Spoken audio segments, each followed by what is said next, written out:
What's up everybody, I'm Derek, this is Rocking eForge, and today is part 7 of Weird Weapons of History, a series where I research and briefly discuss interesting edged weapons from history that I find pretty unique. Now today's weird weapon of history is the Javanese Kris, known also as the Keris, or Keris, not sure which, is a very unique dagger native to Indonesia with blades measuring from 6 to 22 inches and made of pattern welded steel and handles made from materials ranging from wood to ivory to even gold. Now the reason I chose the Kris as today's weird weapon of history is that striking and distinct visual design of the weapon itself with the wavy blade and the finely engraved pistol grip handles, as well as a rich metallurgical history from Indonesia centering around the Kris or Javanese culture, which seems to go unknown or unmentioned in the bladesmithing community or the sword collecting community, at least as far as I've seen, which I find fascinating. Now the origin of the Kris is directly tied to the province of Java in Indonesia, and the word Kris or Keris itself, meaning dagger, dates back to as early as the 9th century AD. Now Javanese writings began to differentiate between daggers and Kris, or the Kris, around the 11th century. Now it's unclear whether these were actual references to the asymmetrical bladed Kris that we know today, or just another word for dagger, and historians aren't completely sure of the exact timeline of this beautiful weapon. Now regardless of the precise era of its creation, the Kris has a rich history and cultural significance in southern Asia. Now the blade design of the Kris did not stay relegated to the province of Java and was specifically spread to include the remainder of Indonesia, Thailand, Cambodia, Malaysia, and the Philippines due to the influence of the Majapahit kingdom in the region at the time. Now as a result of this migration of the design, there are a couple variations of the Kris in southern Asia to include the Filipino kalis, which seems to be a longer, more sword-like version of the Kris native to the Philippines, with blade lengths up to 26 inches or more. Now, the Kris was also traded in India and China throughout its history, even though those nations didn't specifically adopt Kris-like designs in a widespread manner. Now, in the Indonesian province of Java itself, the Kris was considered to be a magical item or a good luck charm, and it was held in very high regard in the society. Some sources even suggest that it was elevated to a sacred level or considered to be on par with a weapon of a god or deity in the Javanese culture. Now many sources do suggest that the Kris was not only a weapon but considered a status symbol for the Javanese people, and that no man in Javanese culture could be without one. Additionally, they were frequently used as heirloom items and passed down from generation to generation in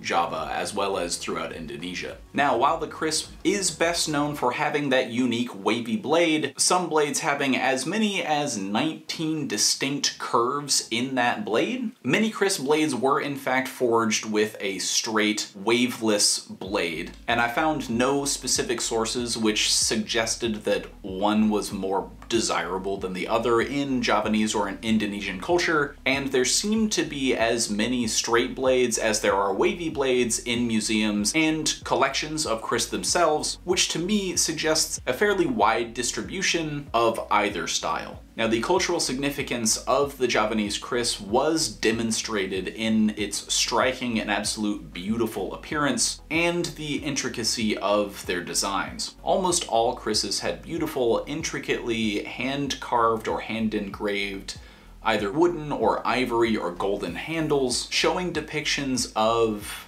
animals or people or even of entire landscapes. Additionally, the blades were frequently ornamented with ornately crafted gold or copper chased reliefs of very similar animals or landscapes or storyboards of varying levels of detail and craftsmanship, but an additional centerpiece of the Javanese Kris was the steel itself. Many, if not most, Kris were made using a pattern welded steel known as Pamor in Java. Pamor itself seemed to evolve over the history of the region. However, it most typically describes a pattern in the steel very similar to what is considered Damascus or Wootz steel today. Now, early Pamor is suggested to have been made by forge welding together either bundles of wire or bundles of rods, and then acid etching to create reliefs in the steel surface itself made by the spaces between the wire or the rods in order to create a pattern. However, as the skill progressed, it did seem to be almost in line with modern day pattern welding or Damascus steel that many people know today. In fact, there are sources that suggest that Javanese smiths began to use meteoric iron high in nickel around the end of the 18th century to create naturally occurring beautiful patterns when etched in acid due to the contrast between the iron and the nickel when it was etched. Now, this meteoric iron became more and more expensive as supply dwindled, and as a result, the price dissuaded the Javanese and Indonesian smiths of the time from continuing this practice, and indeed threatened the overall tradition of making the kris altogether. However, in the early 1900s, a Dutch scholar by the name of Isaac Groneman helped to revitalize and revolutionize kris production by replacing the expensive meteoric iron with simple iron and nickel alloys in much the same way that modern Damascus or pattern welded steel is created today, by stacking alternating layers of the different alloys together, forge welding them, stretching them out, folding them, and then creating a pattern. Now, it is noteworthy that Dr. Groneman noted this process of pattern welding using the meteoric iron in 1906. He did not introduce this concept to the Javanese smiths. He simply did the experimentation to determine that the nickel in the meteoric iron was to blame for the beautiful patterns, and provided the recommendation to use simple nickel alloys as opposed to this highly expensive meteoric iron in order to make it more accessible to the Javanese smiths and to kind of revolutionize the production of the kris in the region. And I've got to say, the Indonesian smiths were really skilled in their manipulation of the steel and their ability to produce absolutely beautiful patterns, in very similar to what blacksmiths are able to produce today with a modern understanding of metallurgy and high-end tools. Now, the history of Damascus steel is not always very clear. However, a paper entitled The Origin of Indonesian Pamor by J.P. Frankel suggests that Pamor was distinct metallurgically from the crucible steels, generally termed Wootz or Damascus, produced in Persia or India at the time, which I find absolutely fascinating. Now, it's possible that the Javanese smiths were inspired by the patterns seen in Persian or Indian Damascus blades and found a way to approximate it or make their own versions of Damascus in the same way that we kind of have today. And it's unclear whether the Javanese took the idea of pattern welding from another civilization or if they came up with it themselves, but I intend to do some extra research on the topic because the bladesmithing community kind of gets wrapped around the axle on using the word Damascus when it comes to either Wootz or pattern welded steel.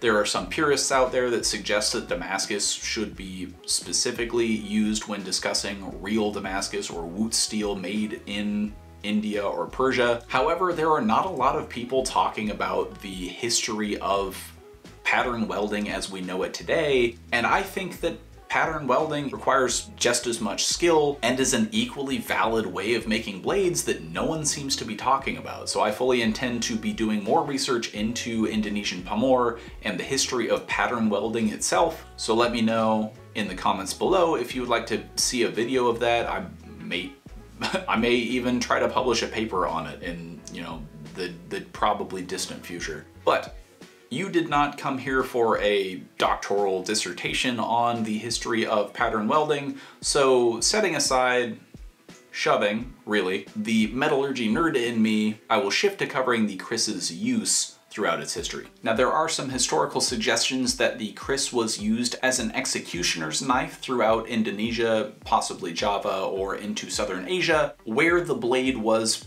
primarily a thrusting weapon used to execute people in as humane a manner as possible at the time with the tools provided. And Wikipedia did cite one source that I was not able to access personally, which suggested that due to the widespread nature of the Kris in Indonesian society, that it was likely carried into battle. However, I was not able to access that or validate that myself. But either way, I don't believe that the Kris was used as a primary weapon per se. I imagine it was carried mostly as a sidearm or a backup weapon to the spear in combat. Now, the Javanese Kris does appear in various pieces of pop culture, namely Forged in Fire Season 6, Episode 7, as the weapon forged for the final round of that episode, as well as in video games to include the game Dreadout, Diablo 2, Diablo 3, and the Mortal Kombat series wielded by Ashura. Now, as usual, if I missed anything or got anything wrong about the Javanese Kris, please drop a comment down below, and while you're down there,